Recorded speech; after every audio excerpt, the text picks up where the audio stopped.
আকাশবাণী কলকাতা। স্থানীয় সংবাদ পড়ছি ধৃতি সেন শর্মা। বিশেষ খবর হলো, নিয়োগ দুর্নীতি মামলায় ইডি আজ সকাল থেকে কলকাতায় ত্রিমুখী অভিযানে সামিল। তৃণমূল কংগ্রেস বিধায়ক তাপস রায় এবং উত্তর দমদম পুরসভার প্রাক্তন চেয়ারম্যান সুবোধ চক্রবর্তীর বাড়িতে অভিযান শেষ হলেও দমকল মন্ত্রী সুজিত বসুর বাড়িতে এখনো তল্লাশি চলেছে। তাপসবাবু নিজেকে নির্দোষ বলে দাবি করলেও ইডি আধিকারিকরা পূর্ণ দিনে পূর্ণ কাজ করতে গেছেন বলে বিরোধী দলনেতা শুভেন্দু অধিকারীর পাল্টা দাবি। সন্দেশখালীর ঘটনায় রাজ্য সরকারের তরফে তাকে বিস্তারিতভাবে অবহিত করা হয়েছে বলে রাজ্যপাল জানিয়েছেন। ওই হামলার ঘটনায় ধৃত দুজনের 3 দিনের পুলিশ হেফাজত। রাজ্যে তপশিলি জাতির উন্নয়নে মানসিকতার অভাব রয়েছে বলে ন্যাশনাল কমিশন ফর শিডিউল্ড কাস্টসের সভাপতি অভিযোগ করেছেন। স্বামী বিবেকানন্দের 161তম জন্মবার্ষিকী সারা দেশের সঙ্গে এ রাজ্যেও যথাযোগ্য মর্যাদায় পালিত। সাহিত্য ক্ষেত্রে বিশেষ কৃতিত্বের জন্য দেশের 23 জন তরুণ সাহিত্য একাডেমি যুব পুরস্কারে ভূষিত। পশ্চিমী ঝঞ্ঝা কাটতেই উত্তরে হাওয়ায় ভর করে পৌষের শেষ বেলায় কলকাতা সহ দক্ষিণবঙ্গে তাপমাত্রা এক ধাক্কায় কমেছে। মাঘের শুরুতে বৃষ্টির পূর্বাভাস। আসছে বিস্তারিত খবরে। নিয়োগ দুর্নীতি মামলায় ইডি আজ সকাল থেকে কলকাতা শহরে ত্রিমুখী অভিযানে সামিল। 12 ঘন্টারও বেশি সময় ধরে তৃণমূল কংগ্রেস বিধায়ক তাপস রায় বউবাজারের বাড়িতে এবং 10 ঘন্টা উত্তর দমদম পুরসভার প্রাক্তন চেয়ারম্যান সুবোধ চক্রবর্তীর বিরাটির বাড়িতে অভিযান শেষ হলেও দমকল মন্ত্রী সুজিত বসুর শ্রীভূমির 2টি বাড়িতে এখনো তল্লাশি চলেছে।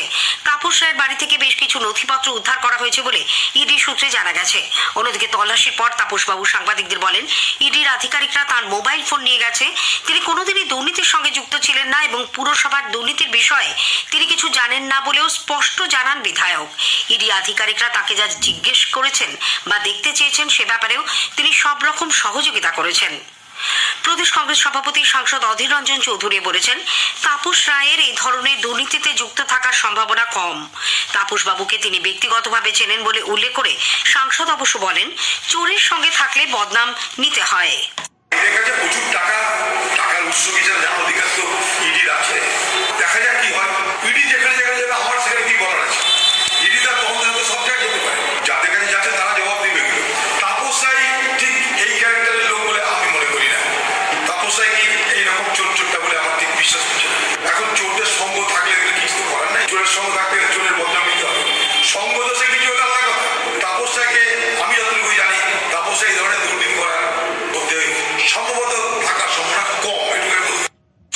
এদিকে ইডির আধিকারিকরা সুজিত বসুর বাড়িতে যে তল্লাশি চালাচ্ছে তার পাশাপাশি শ্রীভূমি ক্লাবের উল্টো দিকে আরেকটি বাড়িতেও তার ছেলেকে নিয়ে যান। সেখানে মন্ত্রীর অফিস ছিল বলে জানা গেছে। উল্লেখ্য, গত বছর 31শে আগস্ট একই অভিযোগে সিবিআই সুজিত বসুকে তলব করে। 2016 সালে দক্ষিণ দমদম পুরসভার উপপ্রধান ছিলেন তিনি। অন্যদিকে সুবোধ বাবুকেও এর আগে কেন্দ্রীয় সংস্থার মুখোমুখি হতে হয়। এদিকে ইডি আধিকারিকরা আজ পূর্ণ দিনে পূর্ণ কাজ করতে গেছেন বলে বিরোধী দলনেতা শুভেন্দু অধিকারী মন্তব্য করেছেন। কলকাতায় সাংবাদিকদের প্রশ্নের উত্তরে তিনি দাবি করেন, সুজিত বসু দক্ষিণ দমদম পুরসভায় নিয়োগ দুর্নীতিতে সরাসরি যুক্ত। সুজিত বসুর বিয়ে সহ ওখানকার সাউথ দমদমের চেয়ারম্যান পাঁচু বাবু সহ যাদের জিজ্ঞাসাবাদ করা হয়েছে, বরানগরের চেয়ারম্যান সহ তাদের কাছে মেটেরিয়াল পেয়েছে বলে এনফোর্সমেন্ট ডাইরেক্টরেট আজকে পূর্ণ দিনে পূর্ণ কাজ করতে ভোর বেরিয়ে পড়েছে। সুজিত বসু দক্ষিণ দমদম পুরসভাতে নিয়োগ দুর্নীতিতে সরাসরি যুক্ত।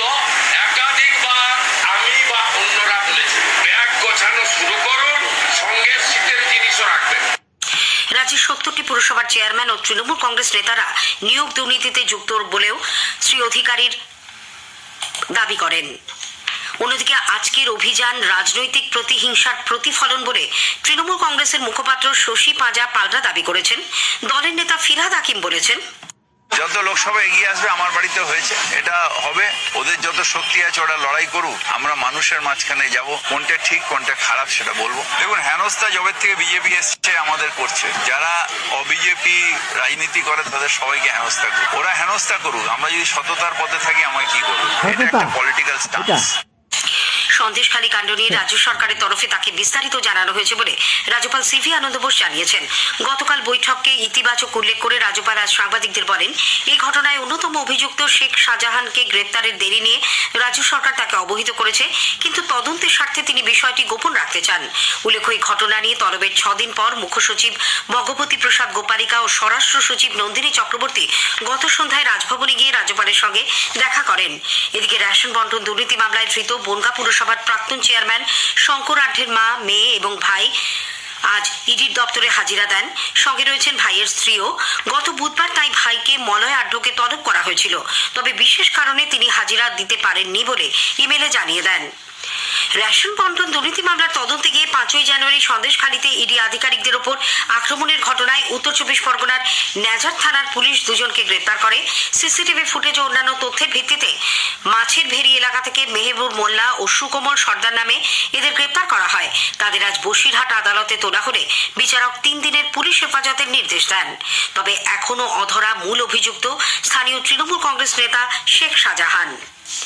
রাজ্য সরকার পুরসভা এলাকায় সবার জন্য বাড়ি প্রকল্পে তৈরি ফলক পরিবর্তন করে বাধ্যতামূলকভাবে প্রধানমন্ত্রী আবাস যোজনা সহ নির্মিত বাড়ির সব তথ্য রেখার নির্দেশ দিয়েছে। নামকরণ বদল না হলে কেন্দ্রীয় সরকারের অর্থ বরাদ্দ থেকে সংশ্লিষ্ট পুরসভা বঞ্চিত হতে পারে বলে রাজ্য নগর উন্নয়ন সংস্থার তরফে পুরসভাগুলিকে পাঠানো চিঠিতে জানানো হয়েছে। রাজ্য সরকার ভূমি ও ভূমি সংস্কার দপ্তরের একাধিক আধিকারিকের বদলির সাম্প্রতিক নির্দেশের ওপর স্থগিতাদেশ জারি করেছে। গত 5ই জানুয়ারি ভূমি দপ্তরের তরফ থেকে 388 জন ডিরেক্টর, ডেপুটি ডিরেক্টর এবং ল্যান্ড রেভিনিউ অফিসার পদমর্যাদার আধিকারিকদের বদলির নির্দেশিকা জারি করা হয়। রাজভবন থেকে তার অনুমোদন এসে গেছিল। 11ই জানুয়ারি থেকে ওই বদলির নির্দেশ কার্যকর করতেও বলা হয়। সম্প্রতি আরেকটি নির্দেশিকা জারি করে পূর্ববর্তী নির্দেশটি আপাতত রদ করার কথা জানানো হয়েছে। রাজ্যে তপশিলি জাতির উন্নয়নে মানসিকতার অভাব রয়েছে বলে national commission for scheduled caste বা জাতীয় তপশিলি কমিশনের চেয়ারম্যান অরুণ হালদার অভিযোগ করেছেন। কলকাতায় আজ কমিশনের নতুন আঞ্চলিক কার্যালয়ের উদ্বোধন করে তিনি বলেন, এ রাজ্যে সব ক্ষেত্রেই রাজনীতি হয়। এই কমিশন রাজনীতির ঊর্ধ্বে কাজ করে। কার্যালয়ের উদ্বোধনী অনুষ্ঠানে মুখ্যমন্ত্রীকে আমন্ত্রণ জানানো সত্ত্বেও তিনি আসেননি। সরকার ও কমিশন একত্রে কাজ না করলে তপশিলি সম্প্রদায়ের মানুষের উন্নয়ন সম্ভব নয় বলে অরুণবাবু মন্তব্য করেন। স্থানীয় সংবাদ শুনছেন আকাশবাণী কলকাতা কেন্দ্র থেকে। স্বামী বিবেকানন্দের 161তম জন্মবার্ষিকী সারা দেশের সঙ্গে এ রাজ্যেও যথাযোগ্য মর্যাদা ও শ্রদ্ধার সঙ্গে পালিত হচ্ছে। এ উপলক্ষে প্রধানমন্ত্রী নরেন্দ্র মোদী আজ মহারাষ্ট্রের নাসিকে জাতীয় যুব উৎসবের উদ্বোধন করেন। তিনি বলেন, স্বামী বিবেকানন্দ এবং শ্রী অরবিন্দের মতো মনীষীরা যুব সম্প্রদায়ই ভারতের ভবিষ্যৎ বলে সবার সামনে তুলে ধরেছিলেন। ব্রিটিশ শাসনকালে স্বামীজি দেশের মানুষের মধ্যে এক নতুন শক্তি জাগরিত করেন। और आज मेरे लिए एक सुखद संयोग ये भी है कि आज स्वामी विवेकानंद जी की जन्म जयंती है। ये स्वामी विवेकानंद जी तो थे जिन्होंने हजारों वर्षों से आक्रांतित भारत की आत्मा को झकझोरा था। आज वही आत्मविश्वास। কেন্দ্রীয় মন্ত্রী অনুরাগ সিং ঠাকুর, নিশীথ প্রামাণিক প্রমুখ অনুষ্ঠানে উপস্থিত ছিলেন। এই উপলক্ষে বেলুড় মঠে বিপুল ভক্ত সমাগম হয়েছে। কলকাতার স্বামীজির জন্মভিটে সিমলা স্ট্রিটের বাড়িতে সাধারণ মানুষ ও ভক্তদের ভিড় উপচে পড়ছে। তৃণমূল কংগ্রেসের সর্বভারতীয় সাধারণ সম্পাদক অভিষেক বন্দ্যোপাধ্যায় আজ দুপুরে সিমলা স্ট্রিটে গিয়ে স্বামীজিকে শ্রদ্ধা জানান। পরে তিনি সাংবাদিকদের বলেন, আগামী দিন আপামর বঙ্গবাসী খুব ভালো কাটে এবং তার মতাদর্শকে পথ চলার পাথেয় এবং প্রেরণা হিসেবে আমরা আগামী দিন সমাজকে আরো সমৃদ্ধশালী করতে কাজে লাগাতে পারি। সেই কারণেই আমার আজকে আসা। আমি কোনো দিন স্বামীজির বাড়িতে শ্রদ্ধা নিবেদন করতে এসে কোনো রাজনৈতিক প্রশ্নের উত্তর দিই না বা কোনো রাজনৈতিক কথাবার্তা বলি না। এই উপলক্ষে রাজ্য সরকারের তরফে মধ্য কলকাতার হসপিটাল রোডে এক অনুষ্ঠানে মনীষীর মূর্তিতে মালা দিয়ে শ্রদ্ধা জানান রাজ্যের শিল্প ও বাণিজ্য মন্ত্রী শশী পাজা। নবান্ন বিধানসভা ভবনেও দিনটি যথাযোগ্য মর্যাদায় পালন করা হয়। বিজেপি যুব মোর্চা আজ বিকশিত ভারত দৌড়ের আয়োজন করে। বিরোধী দলনেতা এবং যুব মোর্চার রাজ্য সভাপতি ইন্দ্রনীল খানের নেতৃত্বে স্বামী বিবেকানন্দের সিমলা স্ট্রিটের বাড়ি থেকে কলকাতা বিশ্ববিদ্যালয়ের বিদ্যাসাগর মূর্তি পর্যন্ত এই দৌড়ের আয়োজন করা হয়। সাহিত্য ক্ষেত্রে বিশেষ কৃতিত্বের জন্য দেশের 23 জন তরুণ সাহিত্য একাডেমি যুব পুরস্কারে সম্মানিত হয়েছেন। আজ বিকেলে রবীন্দ্র সদনে এক অনুষ্ঠানে সাহিত্য একাডেমির সভাপতি মাধব কৌশিক নবীন এই প্রতিভাবানদের হাতে স্মারক পুরস্কার স্বরূপ 50,000 টাকার চেক তুলে দেন। পশ্চিমী ঝঞ্ঝা কাটতেই উত্তরে হাওয়ায় ভর করে পৌষের শেষ বেলায় কলকাতা সহ দক্ষিণবঙ্গের তাপমাত্রা এক ধাক্কায় কমেছে। পশ্চিমাঞ্চলের জেলাগুলিতে তাপমাত্রার পারদ ঘোরাফেরা করছে 10 থেকে 11 ডিগ্রির মধ্যে। কলকাতার সর্বোচ্চ তাপমাত্রা স্বাভাবিকের তুলনায় 3 ডিগ্রি কমে দাঁড়িয়েছে 22.2 ডিগ্রি সেলসিয়াস। সকালে সর্বনিম্ন তাপমাত্রা অবশ্য ছিল স্বাভাবিক 14.1 ডিগ্রি সেলসিয়াস। এদিকে মাঘের শুরুতেই বৃষ্টি ও তাপমাত্রা খানিকটা বাড়বে বলে আবহাওয়া দপ্তর পূর্বাভাস দিয়েছে। পশ্চিম হিমালয় অঞ্চলে পশ্চিমী ঝঞ্ঝা এবং বঙ্গোপসাগর থেকে জলীয় বাষ্প প্রবেশের ফলে মঙ্গলবার 16 জানুয়ারি থেকে 18 তারিখ পর্যন্ত গোটা রাজ্যে বৃষ্টির সম্ভাবনা। স্থানীয় সংবাদ শেষ হলো।